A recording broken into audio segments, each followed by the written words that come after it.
Este é o primeiro domingo desse tempo chamado Quaresma, que indica um período de 40 dias em que os cristãos no mundo inteiro fazem esse seu retiro de espiritualidade.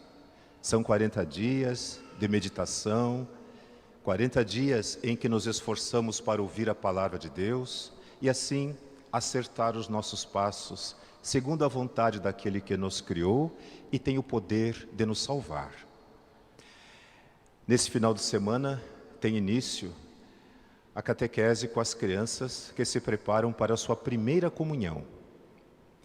No final do ano, elas poderão participar plenamente da mesa da Eucaristia, do pão partilhado.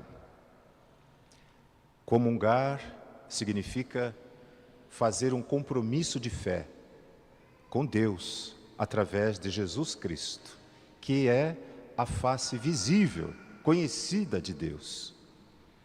Por isso é que Jesus reúne ao redor da mesa os seus discípulos, aqueles que o querem seguir, e com eles parte o pão, que é o seu próprio corpo. Eles dá de beber do seu sangue, que é a sua vida. Portanto, na mesa da Eucaristia está o ensinamento, mas também o sacramento, a graça. E nós queremos que as crianças possam participar plenamente desse momento. É por isso que aqui nesta igreja, nós não damos pãozinho para as crianças. Às vezes eu vou celebrar missa em outras igrejas, eu fico surpresa. Depois da missa, os catequistas reúnem as crianças na sacristia e dão um pãozinho para eles. Ou então uma hóstia que não é consagrada. Não tem o menor sentido, não tem valor. Pãozinho a gente come em casa, com manteiga, geleia. Hóstia consagrada é algo a ser desejado. Nós precisamos buscar esta comunhão, participar plenamente desse sinal. Há um sentido para isso. É uma banalização da hóstia, chamada de pãozinho, e depois da missa distribuir para as crianças. Que diferença fará para elas, no dia da sua primeira comunhão, o pãozinho que elas comeram na sacristia? Para nós que somos de Cristo, fazer com Ele comunhão significa que nós acreditamos nele, no seu ensinamento, nós queremos segui-lo.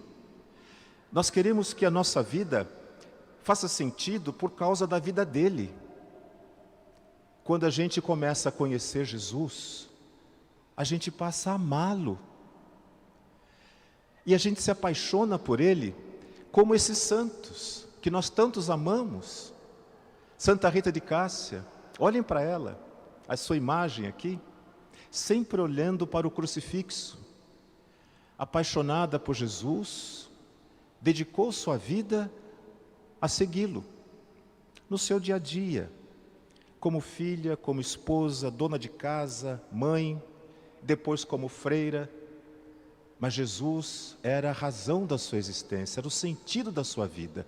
Por isso, tudo aquilo que aconteceu com ela, e nós sabemos como a vida dessa mulher foi difícil, nada disso a impediu de ser feliz, de ter paz no seu coração, porque ela dava um sentido cristão a todas as coisas, segundo aquilo que Jesus ensinou. Hoje nos encontramos com Jesus, que faz esse seu retiro de 40 dias como nós. Ele foi levado ao deserto pelo Espírito. Jesus, em perfeita união com o Pai e o Espírito Santo, se deixa conduzir pelo Espírito. E aqui há sabedoria que nós precisamos aprender. Às vezes, nossos sentimentos, nossos instintos, nossas paixões, elas podem ser enganosas e podem nos levar a fazer coisas das quais mais tarde a gente vai se arrepender. O mal feito a outro, o mal feito a nós mesmos, o mal feito à natureza, que é a obra santificada de Deus. Por isso, deixar-se conduzir pelo Espírito é sinal de sabedoria, de maturidade espiritual. Jesus se deixa conduzir pelo Espírito e vai para o deserto. E é preciso que a gente aqui faça um esforço de imaginação.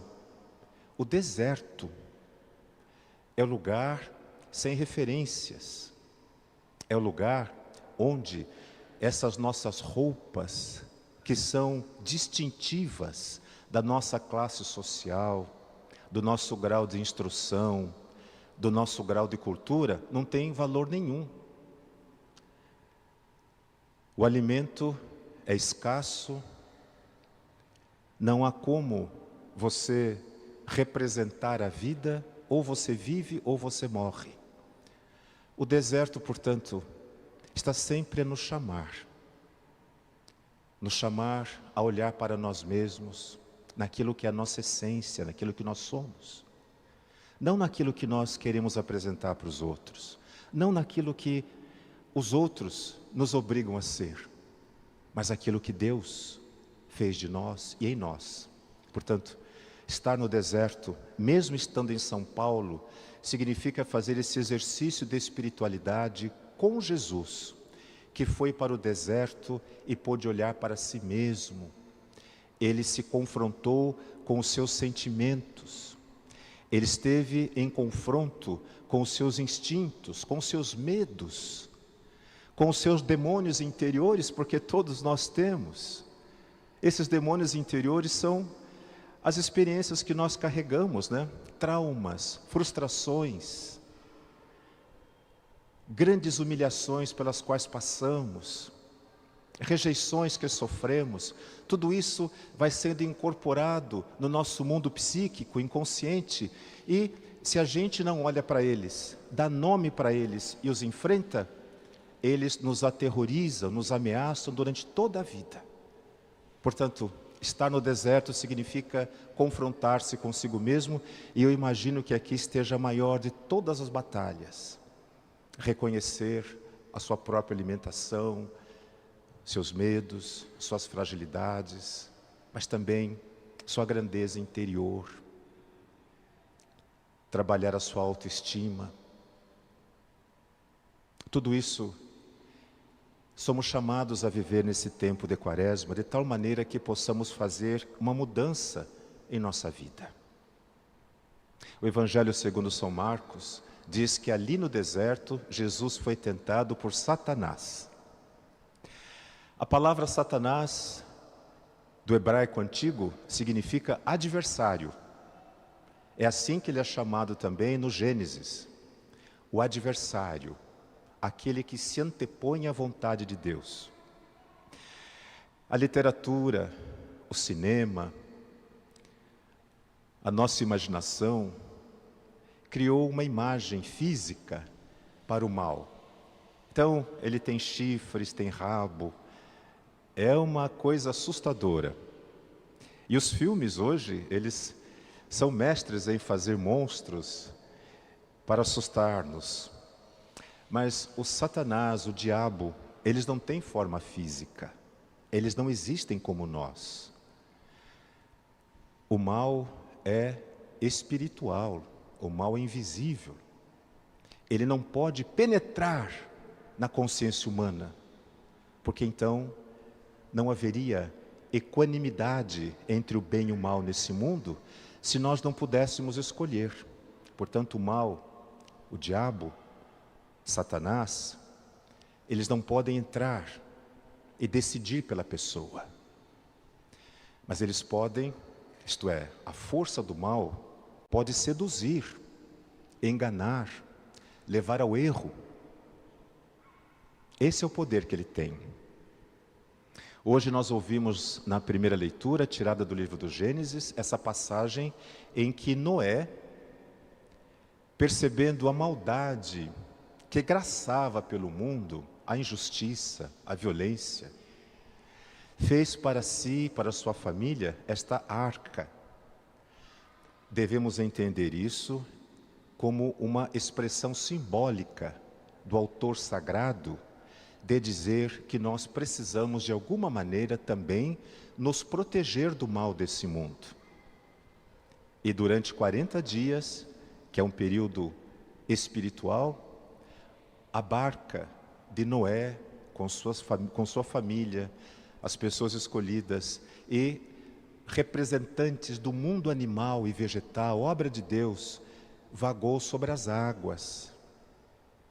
As águas na Bíblia, ora significam o terror, o mal, que pode fazer naufragar as nossas esperanças, os nossos sonhos. Por isso o mar, muitas vezes, é visto na Bíblia como o lugar do pecado, aquele que pode destruir a vida. Mas em Deus, a água significa purificação. Por isso que, quando a gente benze a água e asperge o povo, é como se fosse o novo batismo, uma purificação. Por isso que a água do batismo é tão importante. Batizar as pessoas, que significa purificação do mal. Noé atravessou as águas, suportou a tempestade, até que Deus lhe permitiu abarcar numa terra nova e ali constituir uma nova humanidade. É do livro do Gênesis que nós temos a história dos nossos primeiros pais, Adão e Eva. Diferente de Noé, que ouviu a voz de Deus e salvou a si e aos seus, Adão e Eva ouviram a voz de Satanás, que é o inimigo de Deus, o adversário. O Satanás materializou-se na forma de serpente e seduziu a mulher. Olha, se vocês desobedecerem a Deus, comendo desse fruto proibido, vocês serão como Ele, poderosos, eternos, oniscientes. E na busca de se colocar no lugar de Deus, até hoje o ser humano se deixa corromper pela sedução do mal. Então, para isso, muitas pessoas roubam, muitas pessoas mentem, muitas pessoas traem. Há pessoas que matam para ter poder, para ter prestígio, colocando-se assim no lugar de Deus, que só Ele pode decidir o que é certo e o que é errado. Só Deus pode nos dizer o que é o bem e o que é mal. Quando alguém se arvora nesse direito, está cometendo um grave erro. Quando uma religião se arvora nesse direito, grave erro comete. Quando um partido político se arvora no direito de dizer o que é certo, o que é errado, o que é bem e mal, está errado. Nós temos que olhar para Deus, conhecer a sua vontade, a sua lei, e assim corrigir os nossos vícios, os nossos instintos e as nossas paixões tantas vezes desordenadas. Que esse período de Quaresma, esses 40 dias, sejam para nós período de graça, momento de renovação interior, que a gente possa pôr um limite à nossa busca desenfreada de prazer, de poder, de prestígio, que a gente possa olhar para si mesmo e ver a beleza que Deus fez em cada um de nós. Quando a gente se respeita, quando a gente se ama, a gente também respeita os outros, a gente também passa a amar os outros. Falo com as crianças todos os anos sobre isso, mas é um aprendizado que nós temos que nos sujeitar. Conviver em sociedade, em família, significa respeito, significa olhar para o outro e se colocar no lugar dele muitas vezes. Hoje, bullying é crime. Praticar bullying na escola, bullying virtual é crime, punido com multa e prisão. E os pais são responsáveis.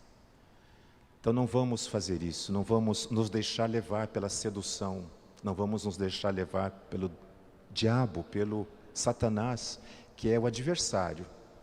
O papel dele é destruir a criação de Deus. Se a gente olha para o nosso mundo, parece que ele está ganhando, né? Quando a gente vê pessoas idosas, abandonadas, quando a gente vê um sistema de saúde que não é capaz de absorver, especialmente os mais necessitados, com dignidade, quando a gente ouve falar que não tem vacina para todo mundo, quando a gente vê a população de rua crescendo, quando a gente vê os nossos mares, os nossos oceanos sendo invadidos por plástico e todo tipo de veneno, a gente tem essa tentação de achar que o mal está vencendo e que nós estamos de fato nos deixando seduzir por ele. Mas aí vem a Quaresma, aí vem as pessoas de boa vontade, aí vem essa força humana que é capaz de mudar, mesmo quando tudo parece perdido. Por quê? Porque nós confiamos em Deus e Deus confia em nós. Louvado seja nosso Senhor Jesus Cristo.